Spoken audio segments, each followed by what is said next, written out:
आशीष, देखिए फूलपुर सीट की सबसे ज्यादा चर्चा हुई क्योंकि कांग्रेस पार्टी हर हाल में चाहती थी कि हम यहां चुनावी मैदान में उतरे, लेकिन इंडिया गठबंधन ने एक स्ट्रैटेजी के तहत समाजवादी पार्टी को आगे किया और ये शायद ये देखते हुए कि कास्ट इक्वेशन, रिलीजियस इक्वेशन किस तरह से बढ़ता है। यहां पर अगर आप देखिए तो कुर्मी समुदाय के दीपक पटेल को बीजेपी ने उतारा और जो 4 मुस्लिम उम्मीदवार उतारे उनमें से एक यहां पर मुश्तबा सिद्दीकी को समाजवादी पार्टी ने उतारा है। उत्साह है या नहीं वोटर्स में? आपके पीछे सन्नाटा ही दिख रहा है।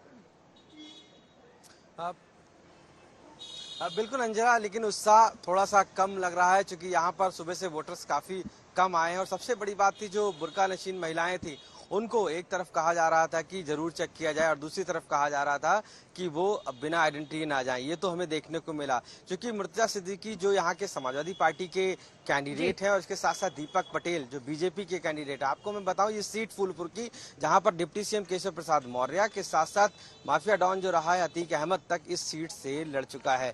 तो ये सीट काफी अहम हो जाती है दोनों लिहाज से, चाहे वो मुस्लिम वोटर्स को हो या पटेल वोटर्स हो। और इसी के साथ साथ इसमें बीएसपी ने अपना ठाकुर जाति का एक कैंडिडेट उतारा है। तो माना जा रहा है कि जो यहाँ पर पटेल, ठाकुर और मुस्लिम का जो गठजोड़ होगा वो कैंडिडेट काफी मजबूत होगा। साफ तौर से मुर्तजा सिद्दीकी जो यहाँ के कैंडिडेट हैं वो लगातार वोटर से बात कर रहे हैं, चाहे वो बुर्का नशीन महिलाएं हों उनसे बात कर रहे हैं। और यहाँ पर मैं खास बताऊं इस सीट की जो बीजेपी यहाँ से लगातार जीती है, पिछले जो विधानसभा चुनाव थे उसमें जीती है, लोकसभा चुनाव में जीती है और अब इस बार चूंकि लोकसभा सीट खाली हुई थी तो फिर अब चुनाव हो रहा है। और मुर्तजा सिद्दीकी जो कांटे की टक्कर इसलिए बताई जा रहा है कि पिछली बार वो 2000 महज जो वोट थे उससे पीछे रह गए थे। तो ये माना जा रहा था कि अखिलेश यादव ने फिर एक भरोसा जताया है कि इस बार कहीं ना कहीं ये सीट निकाली जा सकती है। तो एक कांटे की टक्कर मान सकते हैं यहाँ पर बीजेपी और समाजवादी पार्टी के आशीष, इस सीट का पंडित नेहरू से लेकर वीपी सिंह इसी लोकसभा कंस्टिट्यूएंसी से एक वक्त पर देश की संसद में पहुंचे और वहां से होता हुआ ये अतीक अहमद तक फूलपुर पहुंचा था। इन सब के बिना वहां के इतिहास को समझना मुश्किल होगा। ये चुनावी मैदान हम आपको उत्तर प्रदेश का भी दिखा रहे हैं जल्दी से आप दोनों के पास आते हुए, लेकिन उससे पहले देवेंद्र फडणवीस क्या बोल रहे हैं सुनिए। जनतेचं प्रेम जेव्हा मिळतं तेव्हा चेहऱ्यावर हास्य असतं, ते प्रेम मिळताना दिसतंय म्हणून चेहऱ्यावर हास्य आहे। काही घटना घडल्या राज्यामध्ये, अनिल देशमुखांची घटना असेल, इतर भागामध्ये घटना असेल, कशा प्रकारे बघता, काय वाटतं तुम्हाला? बहुत बहुत बधाई एडवांस में।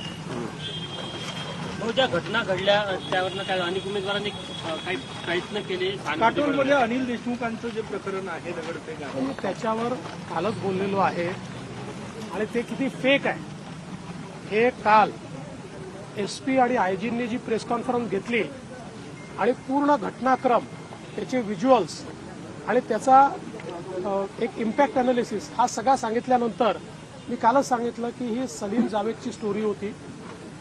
त्याच्यामध्ये रजनीकांत सारखा असा मागून गोटा समोर येऊन लागलेला होता आणि तरी देखील फक्त स्क्रॅच आली होती। दरअसल मराठी में बोल रहे हैं, जैसे वो जुड़ते हैं हमारे साथ हम आपको सुनाएंगे वो क्या कह रहे हैं। विनोद तावड़े का मामला, कैश कांड, क्या इस पर बीजेपी घिरेगी आशुतोष जी? बीजेपी ऑलरेडी बिटकॉइन कांड, बीजेपी ऑलरेडी घिरी हुई है जनता के कटघरे में, नेताओं और एनालिस्ट के कटघरे में नहीं, जनता में। बिटकॉइन तो कोई मुद्दा ही नहीं है।